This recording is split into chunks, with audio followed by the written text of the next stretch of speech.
This KFAN podcast is sponsored by Builders and Remodelers, exclusive Twin Cities provider of Elements Windows. Get the highest quality windows at unmatchable value. Visit buildersandremodelers.com for more details. Time is precious, and so are our pets. So time with our pets is extra precious.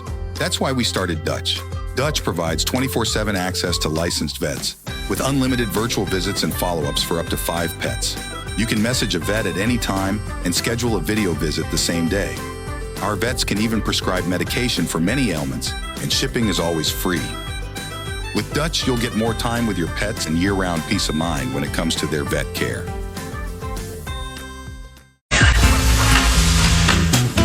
You know, I think some of the big things is you get in these series and there's going to be pushes and surges either way. I think from a competitive level, we were where we needed to be, but the big part is poise under pressure, playing smart, understanding how to manage those certain things. And I thought we did a fairly good job of that tonight. And they had some strong pushes, and we got some timely saves when we needed them.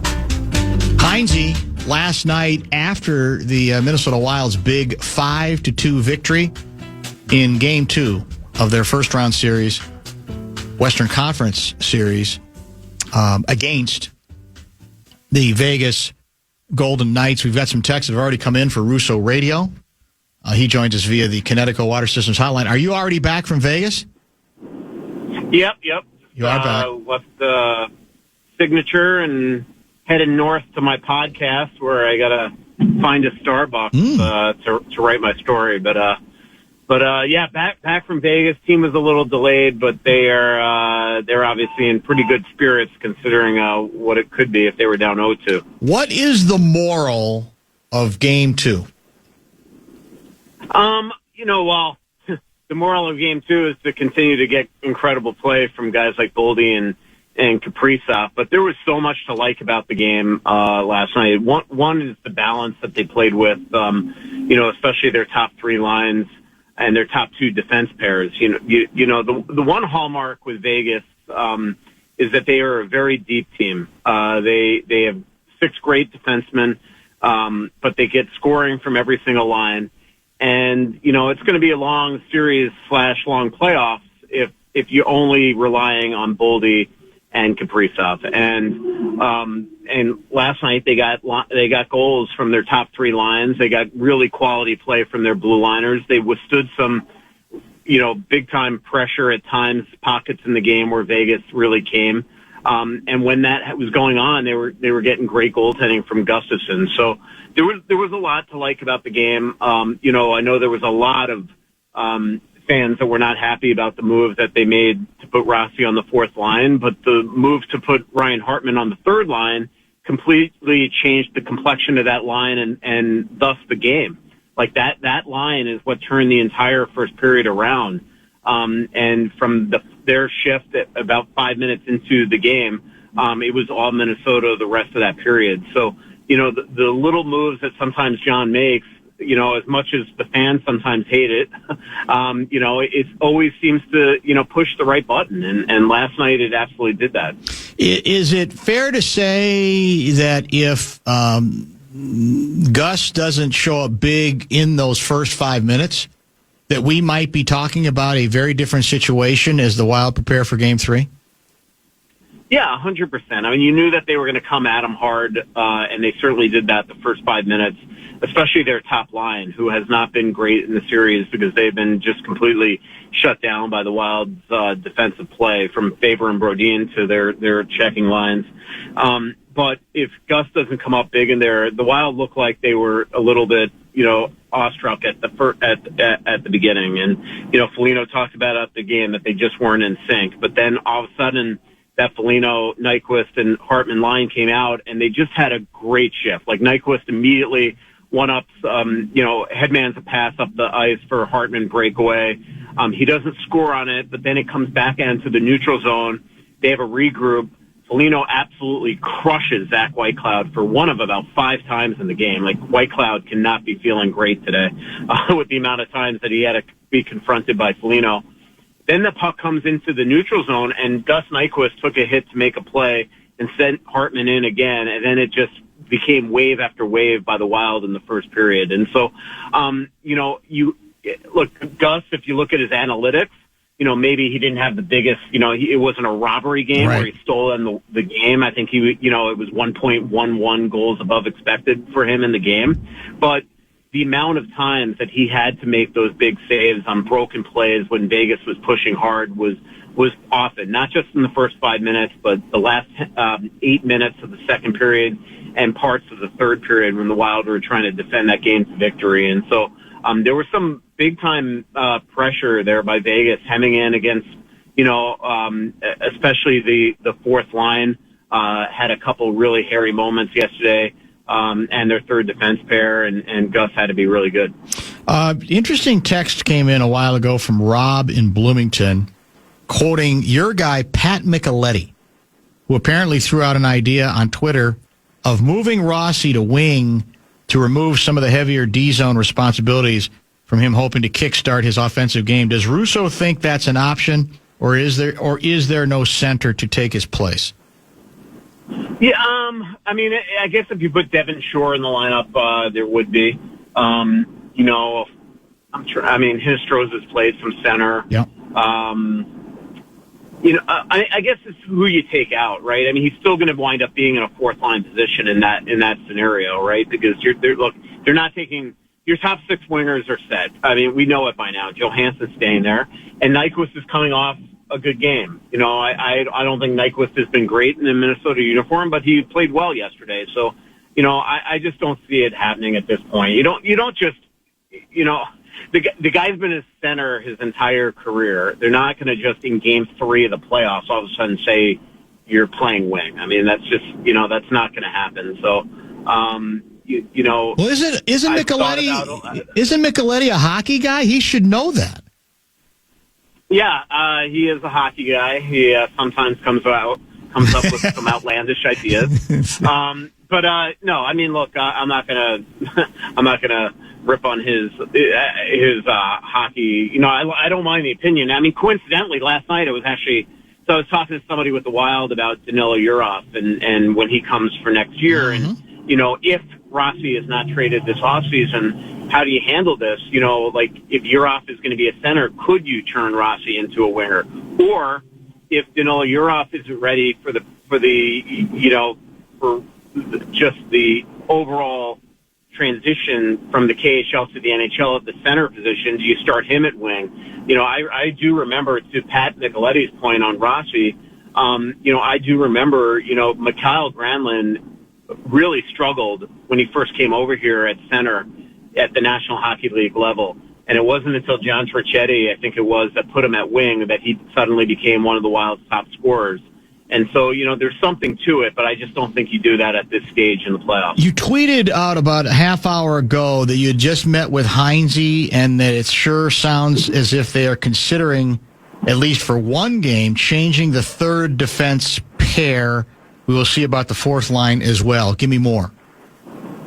Yeah, and the way that he explained it and the way that I took it was that with an 8 p.m. game tomorrow and then a 3 p.m. game on Saturday, that he is a little bit worried is probably the wrong word, and maybe I construed it differently than maybe I heard it a little different than the way that he sounded. Let's put it that way.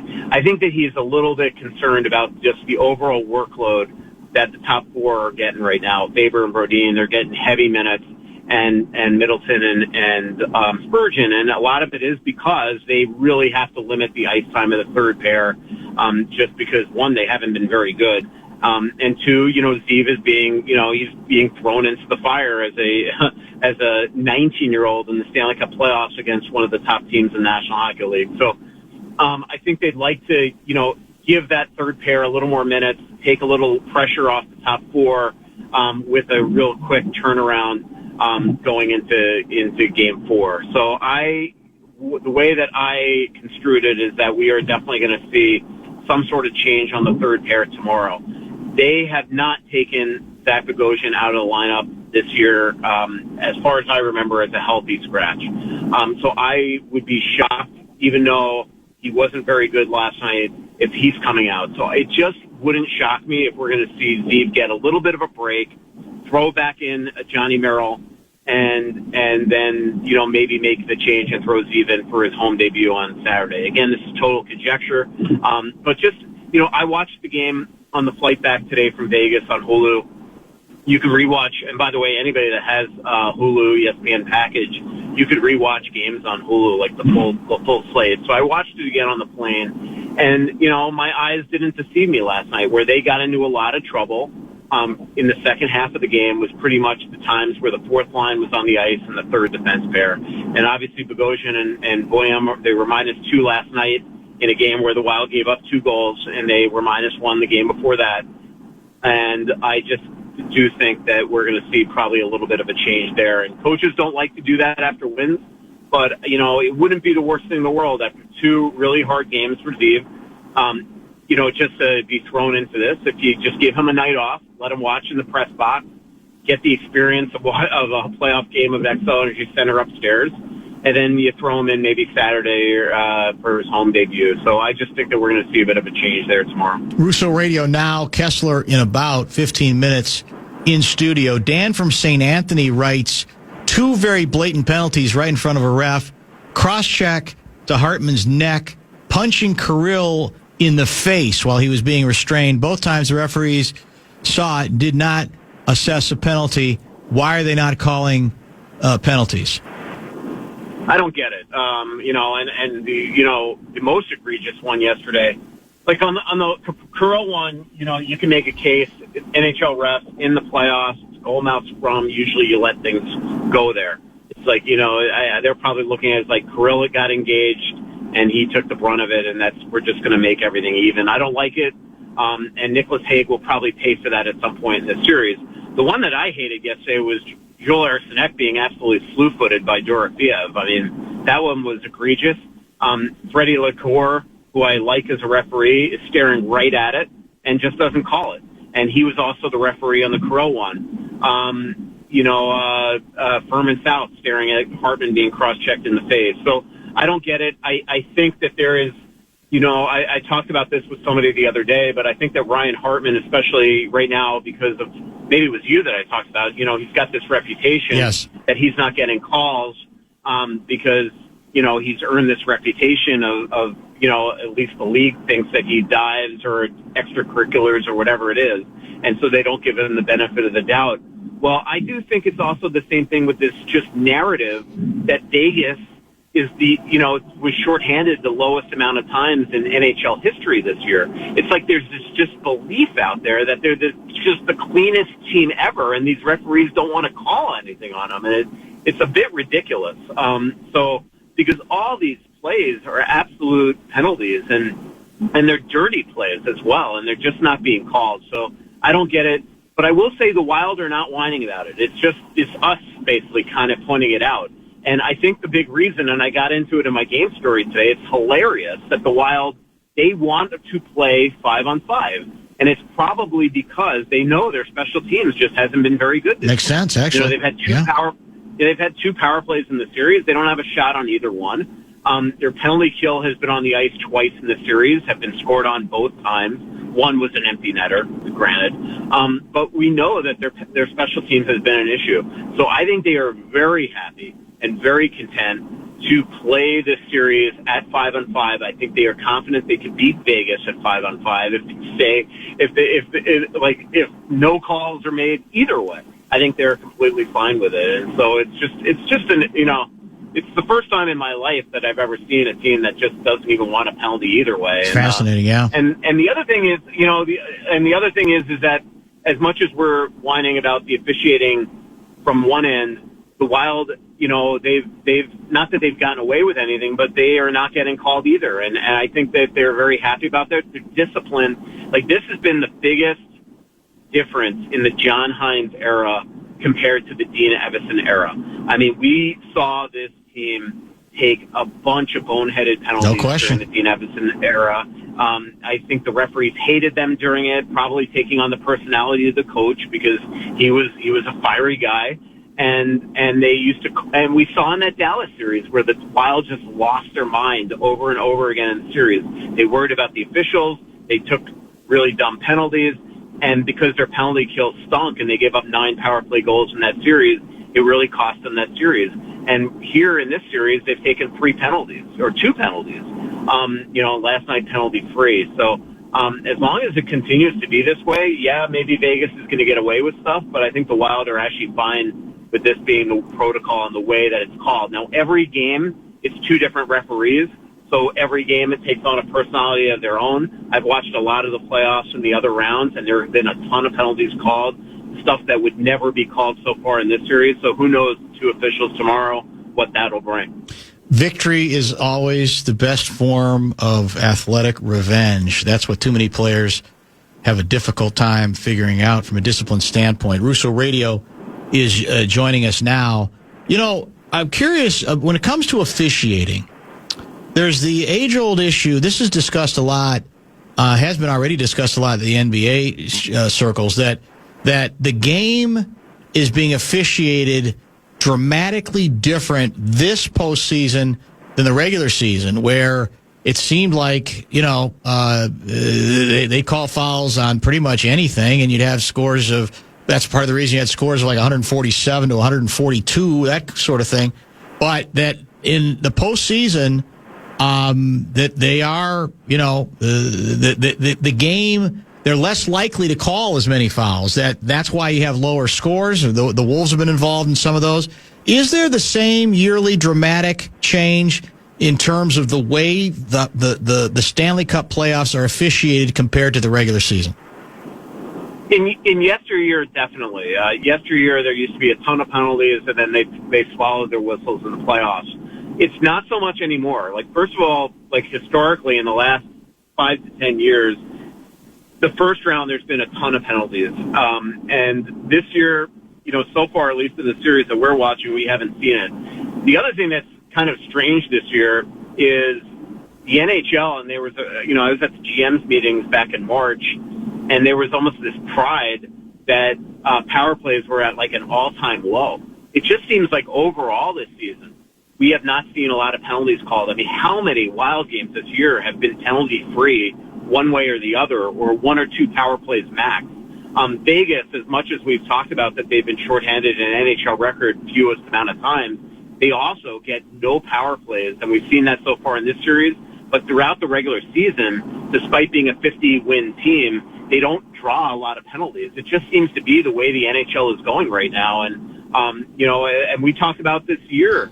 The Wild were one of the most disciplined teams in the NHL, and thank God for them, because their penalty kill couldn't stop a beach ball for the first half of the year. And so it's just bizarre to me that we're watching, like what we've seen so far in the playoffs is very consistent with what we've seen in the regular season. How many times do we all find it just perplexing how a referee could just sit there and stare at an egregious, obvious penalty and not lift its arm? So I think that nothing has changed so far in the playoffs, at least in the Minnesota-Vegas series.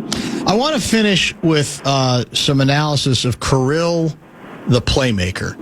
And if you go back to the beginning of his run in Minnesota, he was always obviously very highly regarded. Was he from the beginning viewed as a guy who was not only had a chance to be a top line scorer, but also a guy who was going to be a top line playmaker? We certainly saw some of both again in Game 2 tomorrow night. Does the playmaker stuff, has that come later, or has that always been, in your experience and your understanding, part of the Kirill package? In my experience watching him in the NHL, it's been always part of the package. He's got incredible vision, incredible hands. If you remember a couple of years ago when he had the 108 points, he and Zuccarello were like neck and neck with breaking the team record in assists. And I think at one point Zucchi did, and then he actually passed them. And so this guy can create. But some of the passes that he's put on Boldy's blade so far in this series has been just, beyond the pale. I mean, it's just been magnificent. Boldy said after Game 1 that until that first of his 2 goals, that puck landed on his blade, he didn't even know it was coming. He didn't even see the pass. And last night he called the pass from Kirill, the saucer pass that went about 4 or 5 feet off the ground, the best pass that he'd ever seen. Now, Boldy, at times, could be very humble. Like I don't want to say self-deprecating, but he's pretty humble at times.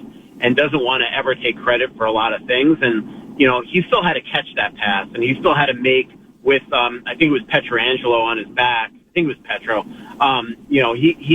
He was draped, and he protected the puck tremendously and scored the goal. Like, we don't talk about that pass if he doesn't finish it.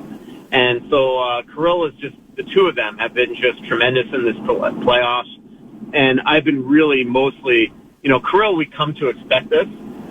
I've been really impressed with Boldy because the big narrative coming into the series was that this guy in his first two playoffs really didn't live up to what the expectations were. And now he's just picked up where he left off at the end of the regular season and has been by far one of their best players. In fact, he's tied for the league lead in goals so far in the postseason. And this is his third playoffs. It takes a while. You've got to see it and you got to experience it to know what to expect in the playoffs. And we've got to remember that about Marco Rossi right now. It's been a tough first two games for him. But we also got to remember that this is his first playoffs, and it's a totally different brand of hockey. And, he's now landed on the fourth line. He's not getting a lot of ice time. He's got to figure out a way to keep his head up and figure out in his limited shifts how to be better.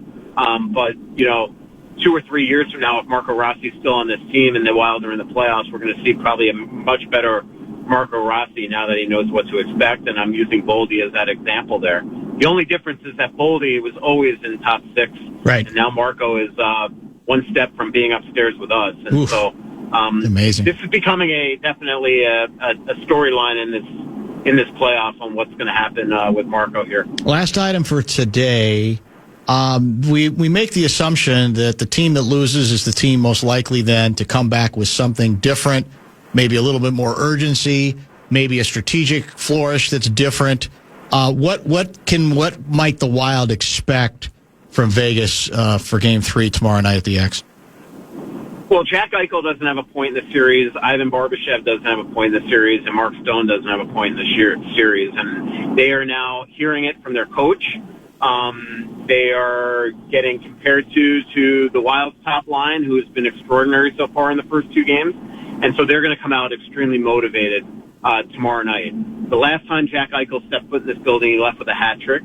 I expect a much better Eichel tomorrow night. And so that's the biggest change that I see, that I expect. Is I just think that Bruce Cassidy, he is a grading coach. He's a great coach, but he is one that he doesn't hold back from calling it like it is. He was very outspoken in last night's post-game that he needs more from those guys. And Jack Eichel is one proud hockey player, and Mark Stone is one of the best two-way wingers in the National Hockey League. And Barbashev has been just absolutely tremendous since Kelly McCrimmon brought him to Vegas from St. Louis. So I expect that top line, if they are together tomorrow night, to be much, much better. I hope you find a Starbucks that will allow you to get your work done. I know you're pretty.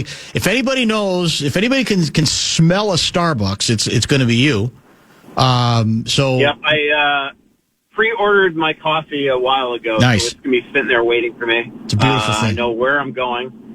Good. It's close to Starbucks to my podcast tonight. So. Excellent. Have a good podcast. Thank you, and we'll talk soon. As always, thanks, Russo. Yep, see you in the next couple days. It's a deal. Russo Radio helping us out the day after your Minnesota Wild even up their series with the favored Vegas Golden Knights. Game 3 tomorrow night back here at the X. Opening faceoff is scheduled, I believe, for just about 8 o'clock or so. Let's pause for a quick bottom of the hour break and prepare for Special K, Pat Kessler. He will join us to address a number of very highly controversial subjects. Wear pants, not wear pants. Well, you can do whatever. That might well be one of the top. Time is precious, and so are our pets. So time with our pets is extra precious. That's why we started Dutch. Dutch provides 24/7 access to licensed vets with unlimited virtual visits and follow-ups for up to 5 pets. You can message a vet at any time and schedule a video visit the same day. Our vets can even prescribe medication for many ailments, and shipping is always free. With Dutch, you'll get more time with your pets and year-round peace of mind when it comes to their vet care. Topics we explore. I wish the American media would take a great look at the views of the people in Congress and find out, are they pro-America or anti-America? Pat Kessler. Because people have got to know. Who would have thought that? president's a crook. Well, I'm not a crook. I can't trust Obama. He's an Arab. Pat Kessler. Tear down this wall. I did nothing wrong at the Minneapolis airport. Senator, you're no Jack Kennedy. Pat Kessler. And now, to help Dan break down all the tough questions in politics. You don't want to be too small, if you know what I mean. Pat Kessler. Political Wonk. I feel like a supermodel, except like times 10. It's Channel 4's Pat Kessler. with Dan Barrero on the Fan. Yeah, boy.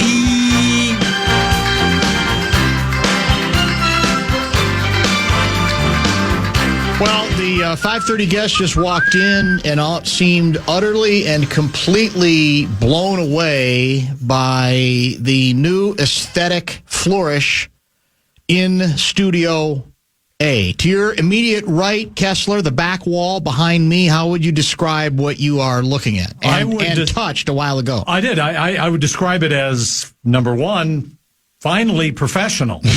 Wow. How about that? Abbott will love that rip. Well, it's just, it looks good. I thought it's a brick wall with KFAN. You got the Wild all over that. Got the Wolves. You got the Wolves. Got the Gophers. I see the Gophers. Yeah. Got the Vikings. It's very sports-like.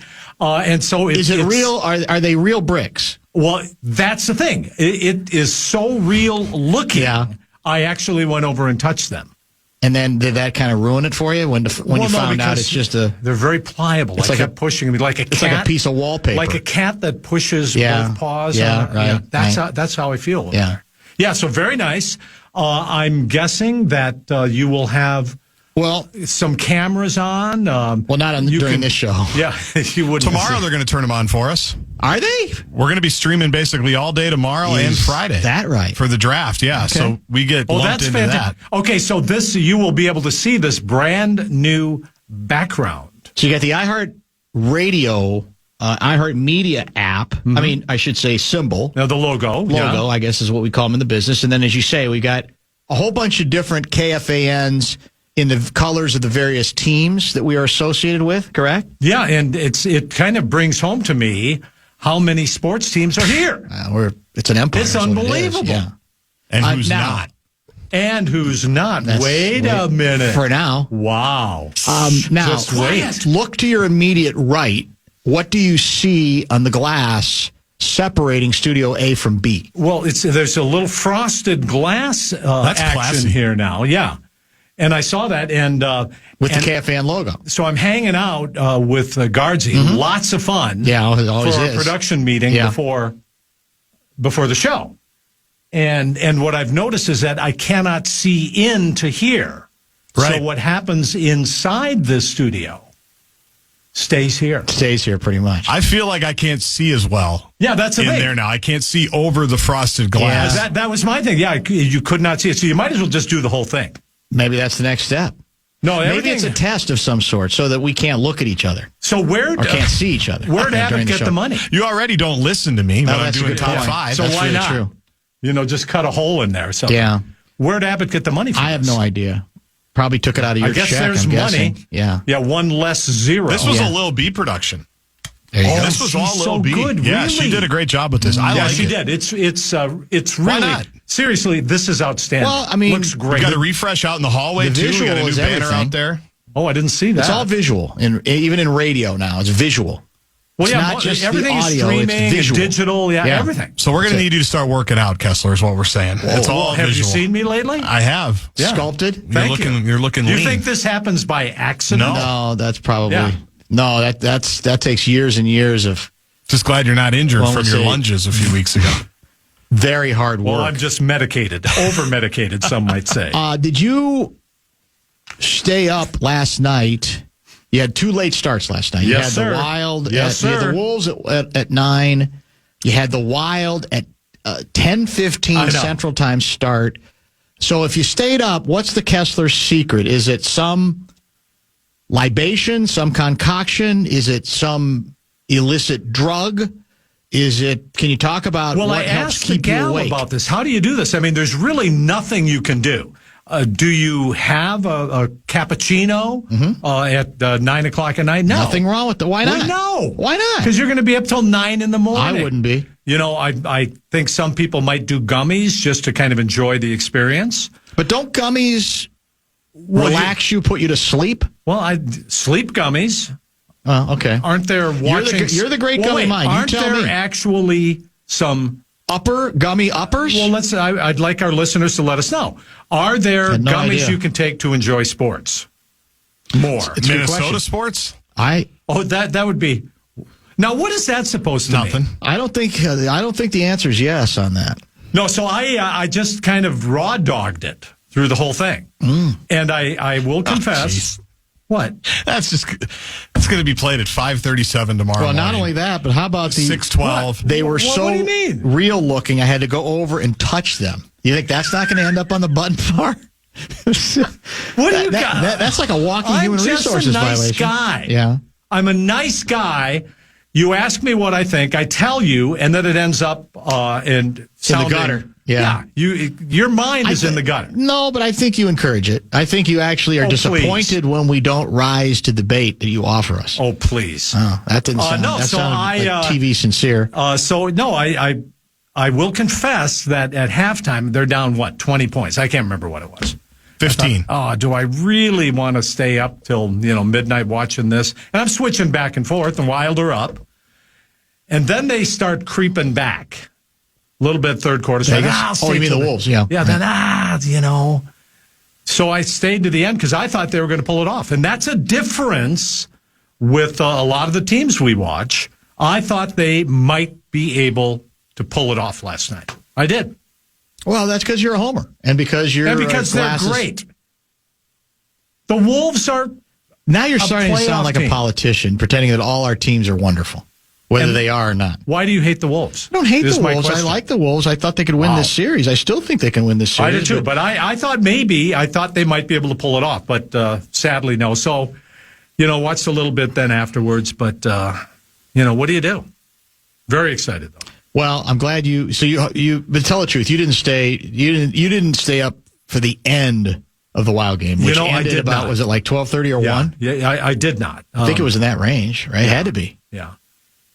10:15 start. Yeah. What's your average? How long is your average hockey game? I argued with Blakemore about this. He thought it was 3 hours. Yeah, I think it's 3 hours. 2.5 to 3 hours. Isn't it like 2.5 to 2:40? He's confused. Included the Kevin Fallness post-game show, it's close to 3 hours. It's usually about 3.5 show, which is always like 4 minutes, apparently. Well, the pregame show is like 3.5 minutes. It should be longer. I mean, like I said yesterday, they for some reason, I don't think he wanted to work that hard. It's one of the things that I love to tune in for football games and stuff for the wine line and stuff. You love that. I do. Well, he challenged me. He wanted me to, the Wild Wine Line backstory was it last year or the year before? A couple years ago. 2 years ago, I had pledged, because I had equipment at home. That's your first mistake. That's probably true. To do a live wine line, and I basically was ready to do it, and I didn't get a call from, I think it was Blakemore. Yeah, he thought you were kidding. He wasn't taking me seriously. Yeah. So eventually I called him, and then I was like, it's too late now to do it. Because I was ready to do it. I had everything You're connected. waiting there. You've got all your Wild notes. and won. It was a big victory. Yeah, that's what it was. And so I've given up on the whole You've whole taken thing notes through the whole game, waiting for wine line. I love all the wine lines. Yeah, they're great. And I think the later they go, the better they are. I think it's actually cooler when was it 1 year in a row or 2 years in a row, we did midnight. What was the NBA show we did at midnight? Oh, Midnight Madness, the free agency show. Free agency, yeah. Yeah, we did that once. Was it only once? Yeah. Yeah, we did. We Guardsy and I don't think Guardsy was crazy about it, but we did it because we had to come back late. This was like 2010. I was footloose, fancy-free. I had no reason not to do it. And I said, let's go. Let's do it. And we did. And we had, remember, Kanzi called in, the Meerkat? Yes. Flip called in. Yep, he was with Washington at the time. Yeah, it was great. Oh, that's a good show. Yeah. Might have been Detroit. I've always had this, I've always connected this romance to late night or overnight radio, in part because I remember listening to it as a kid. It just felt like there's something different, about listening to the intimacy, listening to the radio at midnight or 1 a.m. when everybody else is presumably asleep. Yep. I loved that. And you can tune in on the AM radio to faraway places like Little Rock, Arkansas, New Orleans. Correct. Oh, man, yeah. It's really cool. And after the wine lines, after like the Vikings games, people are drunk on their butts. And those are entertaining sometimes, too. Just because people are either can be a little dangerous. Really happy or really, really angry. The delay's got to be working for you, especially at you have to hire somebody just to do that. All right, look, I've got to catch up with one quick break, and then I've got several questions for you that have nothing to do with what's on your list.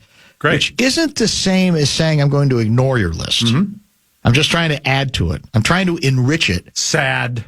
Probably, but I think you're capable of handling it. I think you have, enough of an agile mind that you will adjust at my advanced age, especially at your advanced age. So more Special K, Pat Kessler.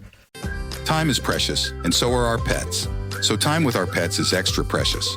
That's why we started Dutch. Dutch provides 24/7 access to licensed vets with unlimited virtual visits and follow-ups for up to 5 pets. You can message a vet at any time and schedule a video visit the same day. Our vets can even prescribe medication for many ailments, and shipping is always free. With Dutch, you'll get more time with your pets and year-round peace of mind when it comes to their vet care. When we come back. Wild fans, it is playoff time. You can secure your tickets now to join the frenzy. Tickets for games 3 and 4 are available. Wild.com/hockey tickets.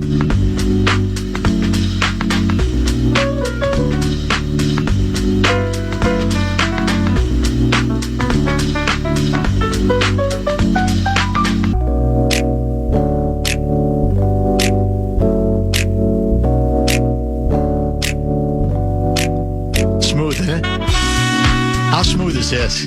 Love this. Should we just let this play all the way till 6? Because we can do that now. This is what we call safe bumper music. So you've got a list. This has been approved, and it's actually quite good. Yeah, this is really quite nice. So you've got a list of approved music from the government that the government says you can use. Trump said this is what we can use this. And we got to go along with it. He's got good taste. Well, his favorite musical is Cats. Cats. I'm glad you can't look at me as cleanly honestly, anymore. God, I can't even. I'm not even with a straight face. Yeah, no, I'm looking back here to give hand gestures to Guardsy. Dateline Minneapolis, Minnesota. We don't need to go into a lot of depth on this. I know I'm throwing you a curveball, but it is breaking news. And it involves a style of prosecution that we chatted about with the guy responsible for it here. In fact, he spoke about it in the very seat you're in now, Andy Luger. The use of, in trying to deal with Minneapolis gangs, the RICO Act, the RICO trial prosecution. And Lou Ragoose writes that indeed let me see if I can find it. There it is. No, that's not what I'm looking for here. Hold on a second. Ragoose saying that the latest RICO trial for members of the Minneapolis Highs street gang guilty on all counts. And apparently there was a very short jury deliberation. The second big RICO trial results in guilty pleas, or I should say guilty convictions, across the board. So let's talk about this a little bit. This is what Andy Luger, the former U.S. attorney, did here in Minnesota. Did a lot of good things to crack down on crime.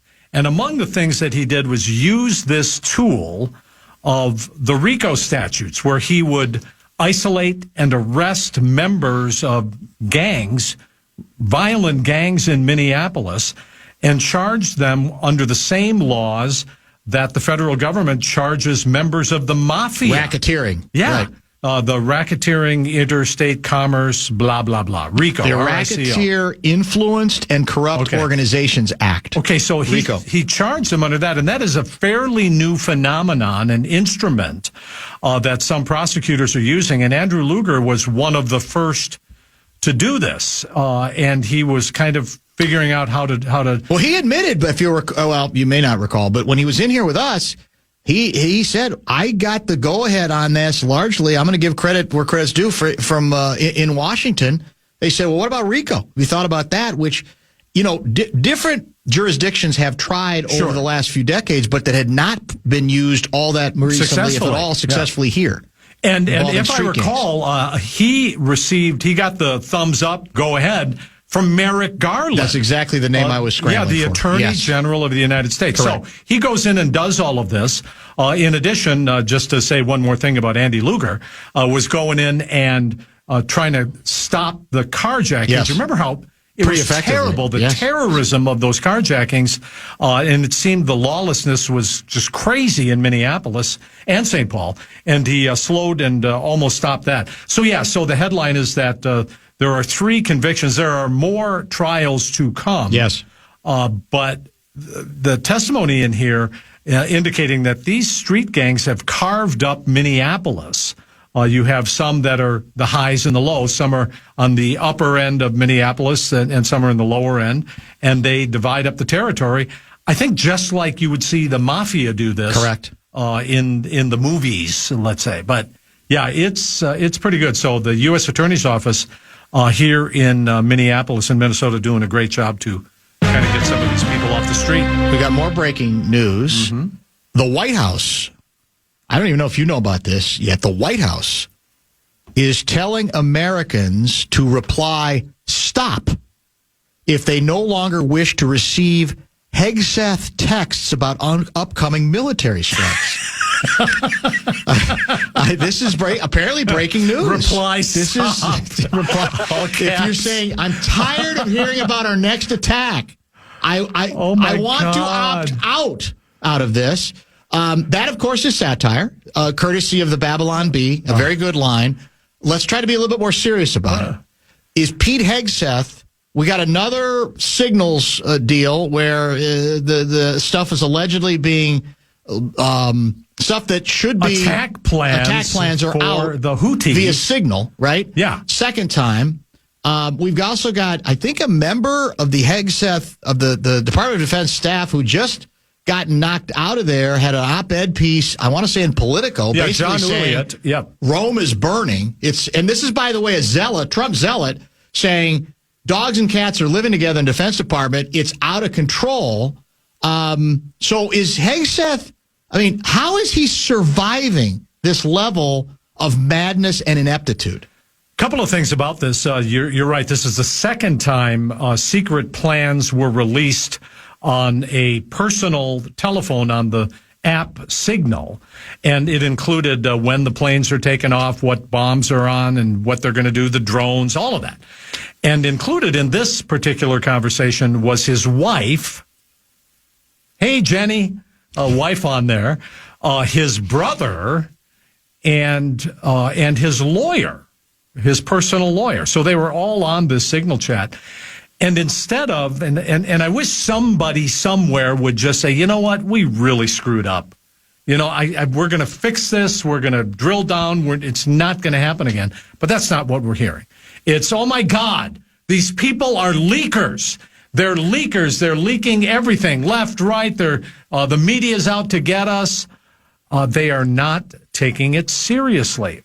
I can't believe that President Trump wants this noise in the background, and particularly if it does begin to affect security, if the Pentagon is in chaos, as the people that he hired and then fired a couple of months later are now saying. So what do you do? I got to believe our allies are wondering, man, what do we have to do to keep us safe, keep ourselves safe? So where are the adults?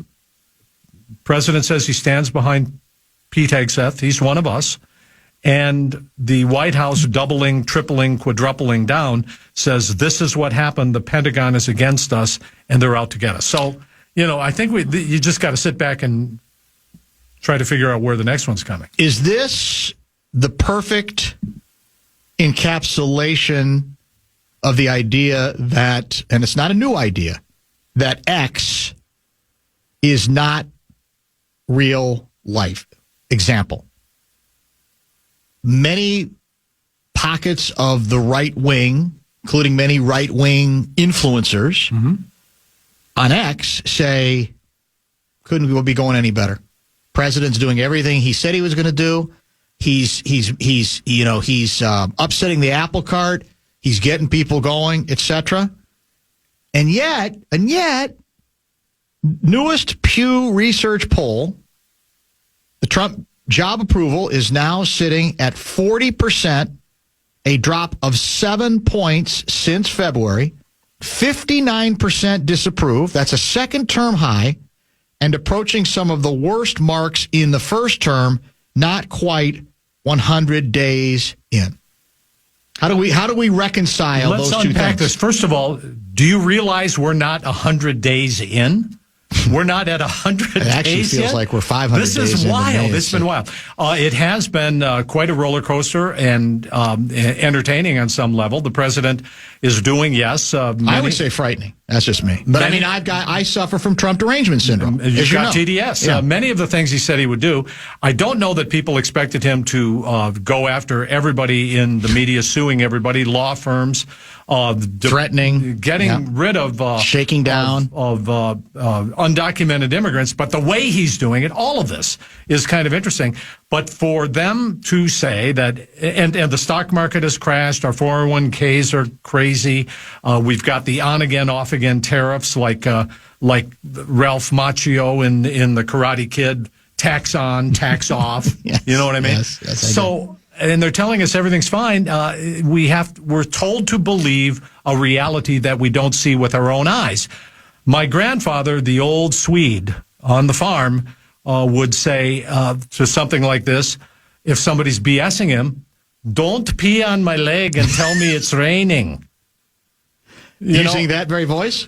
He had a heavy. Well, they spoke Swedish.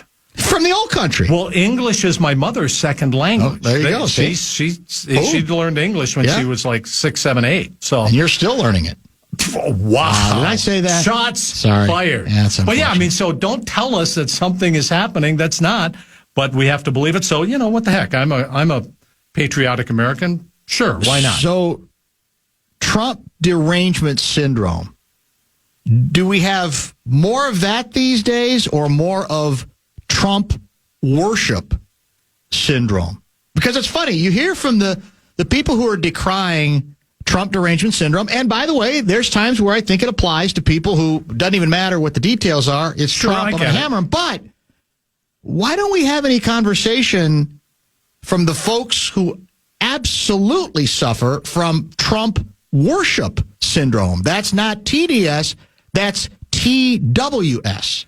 It's a phenomenon that I think we haven't seen in this country for quite some time. I really hate to use the word cultish, but there is a fervor among President Trump supporters that is pretty unshakable. So even in these poll numbers that you have just mentioned to me, and I haven't seen those yet, but even those, there's a floor, there's a base there of people that it doesn't matter. President Trump famously once said, I could shoot somebody in the middle of Fifth Avenue and nobody would care. Nothing would happen to me. And in some ways, I think that's true. He is doing a lot of things to disrupt this country.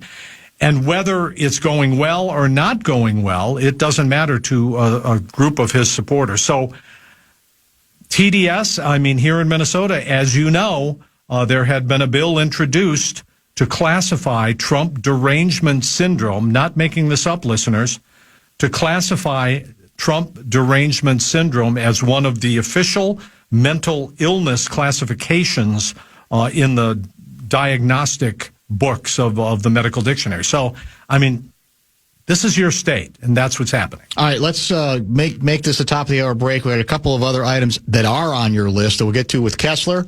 And we'll then prepare for, the big finish of the show, which will include a look back on what you missed and what we have coming up tomorrow on what should be a very big.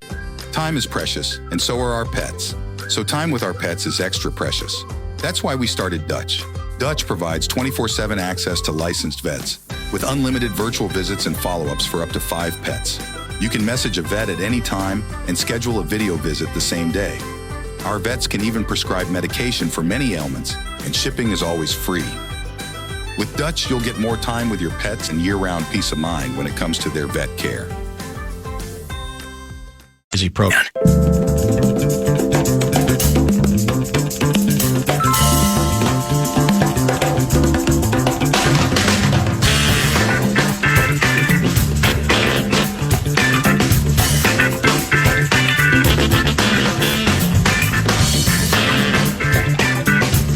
Hey, Dan and Guardsy, Kyle from my Sandy here. T-Wolves still played good basketball last night defensively. Offensively, we couldn't sink any shots. But the Lakers gave us all they had. They were playing desperate. LeBron and Luka were looking dog-tired by the end of that game. If we can come back to the Target Center, have our role players sink some shots, play that same style of defense, and try to keep Rudy in the paint. Why is he out there isoing on Luka? I mean, he didn't do a bad job, but let's keep him in the paint getting those rebounds. T-Wolves can win this. Let's go. Change this pace. Be happy. That's our big winner. Pair of tickets to see the Wolves take on the Lakers in Game 3, correct? You got it. Friday night, House of Pain. Kyle in Isanti. Congratulations. He is the winner. He participated in the talkback part of this contest because that's how you can win these tickets. Guardsy picks him.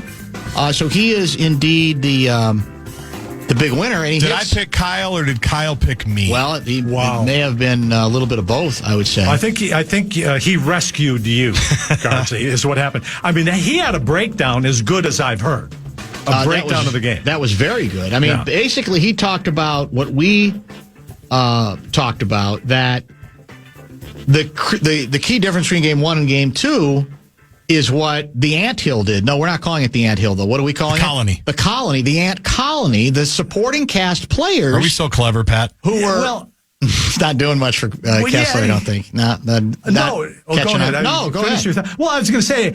When I first heard Ant Colony, I thought, man, that's really clever. Yeah. But I thought it referred to all of us who are Ant fans. No. Well, it could. I want to be in the Ant Colony. It can have several meanings. And when we show up at the games, we're on the Ant Hill. On the Ant Hill. That's exactly actually pretty good. Game 1, McDaniels, Reed, DiVincenzo, and Alexander Walker. Look at these numbers.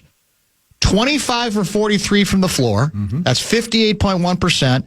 11 made threes, 64 points, 1 turnover. Game 2, the Colony, 8 for 29, 21.6% from the floor. 1 made three, 25 total points, and 7 turnovers. That's your ballgame. Sorry, that's the difference in Game 1 and Game 2. That's it. So the Colony's got to recover.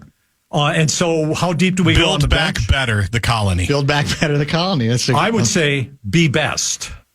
You love that one, don't you? All right, that's a throwback. Yeah, good cultural, that was very obscure good. Cultural reference. All right, so State of the State tonight, is that correct? Correct for the governor? That is correct. The annual Minnesota State of the State address. Are you among those who get an advance copy of the speech? Because a lot of media members do, don't they? Well, it's just you get excerpts of the speech. Right. And those are the things, and you're sworn to secrecy. You know, you're not going to say that. Here are the broad themes of the speech, and here's a couple of quotes. Okay. So for the early newscasts, you can use that. Is he giving the speech here, or is he doing it in Iowa and it's being teleported back? Wow. Shot across the bow. So he's giving a State of the State speech, but the question is, which state will he give it in? Is that what you're saying? That's what I'm asking. Yeah, I mean, that's a great question. Thank you. Also uncalled for.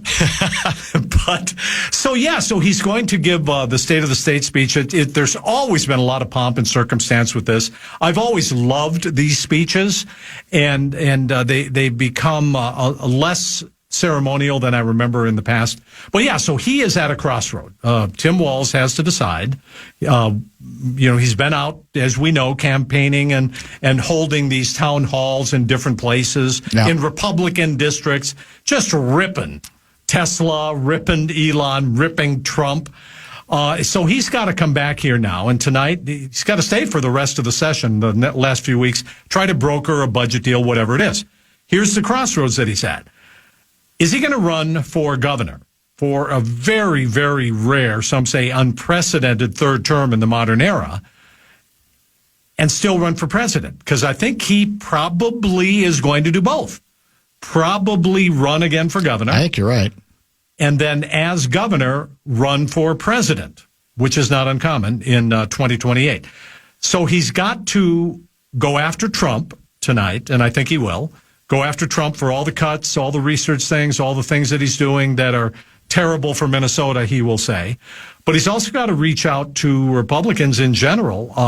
You got to close the deal. You got to land the plane for this 2025 legislative session. That's what I'll be looking for. Of all the notes that you sent, this one may have gotten my attention more than any others. It's under the headline, Down Memory Lane, Sigh. I'm just going to read it. Minnesota House voted 2 years ago this week to legalize recreational marijuana, setting the stage for full legalization of the sweet, sweet dank. You like that? Then you write, 2 years later, still can't buy a fatty anywhere in this godforsaken state. Am I wrong? When did you start speaking this language? What chat GPT filter did you run that through? I contain Still multitudes. Can't buy a fatty anywhere, huh? Am I wrong? No, I guess you're not. All right, so Dan, just let me say this. Okay. I contain multitudes. You do. And there's so many voices in my head, and I don't know, they're speaking all at the same time. Here's the thing. So let's just look at this. So it's 2 years ago today, the Minnesota House passed the bill. It's the first time we actually realized that Minnesota was going to legalize recreational marijuana. And we're 2 years later, and this thing has been slow-walked so much that you can't go anywhere. It's not set up. The infrastructure is still 2 years later not set up. And I think people ought to ask why. Maybe he ought to address that in the State of the State speech. Will he? It's a good question. He probably won't. Throw down some money on that. Will he use the term a fatty? Why not? Why wouldn't he? Yeah, it's accurate. He said, and I promise in the next year that Minnesotans will be able to purchase fatties on their local street corners. So, yeah, I mean, there's also another incredible anniversary today. That just reminded me of it. The sweet, sweet dank. You like that? That's pretty good. What's the anniversary? It's the 5-year anniversary. Now, 5 years ago, think about where we were. This is April 2020. Today is the anniversary of your guy, Donald Trump, suggesting that we might want to investigate injecting disinfectant. Let's look into it. Why not? Why wouldn't we Either try? A light, yes, or take a shot, the plant lights somewhere, in the butt, wherever it is. So, I mean, that's another anniversary. Think about it. So that I'm big on anniversaries. So you always have been. 2 years ago today. We'll see you tomorrow night at the X for game number 3. Wild hosting Vegas, and then we'll see you Friday night at the Twins game. No, I'll be at the Twins game. We should be at the. By the way, they moved the start time. Do you see that? They moved it up a little bit. What time is it? I think it's 6:40 now because they're trying to deal with the traffic issue. The Wolves game's 8:00, and I think they moved up the Sunday game too, if I'm not mistaken. Well, that's great. So I will be able to go to the Twins game and then catch the rest of the. I absolutely might do both. But yeah, it's beautiful people seats at the Twins game. Who knows? Yeah, I'm guessing. That's pretty much you can sit anywhere now. Yeah. Ooh. Have you seen some of the social media have you seen some of the shots? Photos? Yeah, it's not good. It's sad. What was the paid attendance for last night? It was like 1,200. No, what was it? I don't know. Good. Not didn't good. Look good. Sparse. They set the record the other day in the last homestand, smallest crowd post Metrodome. Okay, let's turn that around. Team history. Let's turn that around. All of us. Let's do the show from there. Let's turn it around. No, here's what we need to do because you're going. Mm-hmm. We got to figure out something you need to yell in like the third inning that we can try to hear. And we probably will hear because it's so quiet. That's it. Fatty! That's it. Fatty might be the code. Fatty for all! That might be the code. Maybe wait for Freaky to go get some food or something. Yeah, because I don't want to embarrass her. She will not want to be around. No. Well, she stands for something. You meanwhile, you're. And I stand for nothing. You basically at this point do. I know. All right, thank you. All right, Kessler. see ya. 5, 6, and 10 o'clock tonight on. Time is precious, and so are our pets. So time with our pets is extra precious. That's why we started Dutch. Dutch provides 24/7 access to licensed vets with unlimited virtual visits and follow-ups for up to 5 pets. You can message a vet at any time and schedule a video visit the same day. Our vets can even prescribe medication for many ailments, and shipping is always free. With Dutch, you'll get more time with your pets and year-round peace of mind when it comes to their vet care. Channel 4. Show wrap presented by American Pressure, commercial-grade pressure washer since 1975. It's the Bumper to Bumper Show Wrap. Thank you, Russo Radio. Thank you, Pat Kessler. And thank you, most of all, Marty Wexler III, who joined us between 4 and 5. If you missed our yearly conversation with our favorite draft expert, NFL draft expert, podcast, the 4 o'clock hour of the show, he joined us between 4, basically, and about 4:35 or 4:40. And as always, he did not disappoint. Tomorrow should be the return of Dr. Dan's Inbox. We are working on a couple of other guests as well for tomorrow's program. It is also worth noting here in our final minutes that we have the winner of the so-called NBA Clutch Player of the Year. We do? Award.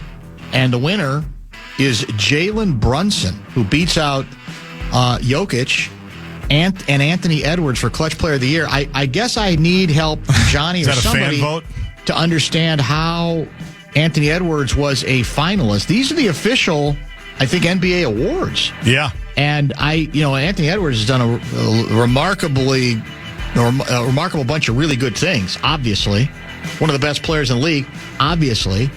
I don't know that his performance down the stretch of games could be described as clutch most of the time. So I'm not sure this is one of the categories in which I thought he would flourish, but he was a finalist. I meant to get into that the other day, but Brunson ultimately wins it, although you missed this day where we're talking about the fact that when I watch Brunson now more than ever, I say Karl Anthony Towns might miss us more than we miss him because did you watch Game 2? He took his last shot in Game 2 against Detroit with 5 minutes to go in the third quarter. That's crazy. Impossible. And people are like wondering what's wrong with Karl. It's like Brunson won't give him the ball. No, he does. And he got him back into the game. You want to talk about the ball being sticky. Now, Brunson, the comeback among Brunson fans is he's usually very clutch. He makes a lot of those shots, but there's no point in trading for Karl Anthony Towns in the postseason if you're not going to use him. It's ridiculous. Cleveland's good. Or Detroit's good. Detroit is a coming team. There's no question about that. Team. We don't have time to do the ode that he deserves, but I will at least mention the sad breaking news that Hall of Fame Chicago Bears defensive tackle Steve Mongo McMichael died at 5:28 p.m. today after a years-long battle with ALS. He was moved to hospice care at noon and died 5.5 hours later, 67 years old. And it's a story that's been done often. The ravages to his body and his condition across the board, frightening. Those who deal with ALS, they're familiar with that. A very, very cruel affliction. And, of course, Mongo was part of the greatest defense of all time, the 1985 Bears. I was about to say he was remarkably irreverent, which was part of the appeal for him. But actually, there were about 25 players that were irreverent on that team. That's what made that team so unique. Not that it was dominant and won the bowl in 85, but that it had so many of those kinds of characters who kind of marched to the beat of their own drummer. Mongo McMichael, gone, but certainly not forgotten. And maybe we will ode him in a little more detail on tomorrow's show as well. It's a very emotional scene, if you recall, of him finally being elected to the Hall of Fame. I do remember that. He couldn't make the trip, as I recall it, but he had a lot of teammates around him when the announcement was indeed received that he was going to enter the Hall of Fame. A Vikings nemesis back in the day, part of that astonishingly terrifying defense, right? Along with Mike Singletary, Danny Hampton, Wilbur Marshall. It's a big part of that team. Did I mention? Yeah, Singletary, obviously. The list goes on and on and on. Gary Fensick was a safety on that club. And for me, visiting media members like myself, Mongo was one of the go-to guys in the locker room because he was approachable and he might say just about anything. That's the dream. Often quite irreverent as well. So tonight is Fan on Demand night, Wild Weekly, because neither the Wild nor the Wolves play tonight. Wild back in action tomorrow night on the Fan, 8 o'clock, opening face-off. Wolves return home on Friday night against the Lakers as well. That game, I'm assuming... Oh, by the way, don't forget, a lot of draft coverage tomorrow. We'll preview it for sure. Also, draft coverage tonight if you go to KFAN.com/watch. Oh. Right now at 6:30, Nice. Sauce and Nordo. Oh, excellent. Alec Lewis is going to join him, so perfect. there's going to be a little bit of a stream as well tonight. That's outstanding for the draft nicks among you out there, and there's a lot of them. Great opportunity to get your draft-related fix. Thanks for watching. Thank you for listening. We'll talk to you tomorrow at 3 o'clock. Where are we, America? Time is precious, and so are our pets. So time with our pets is extra precious. That's why we started Dutch. Dutch provides 24/7 access to licensed vets with unlimited virtual visits and follow-ups for up to 5 pets. You can message a vet at any time and schedule a video visit the same day. Our vets can even prescribe medication for many ailments, and shipping is always free. With Dutch, you'll get more time with your pets and year-round peace of mind when it comes to their vet care.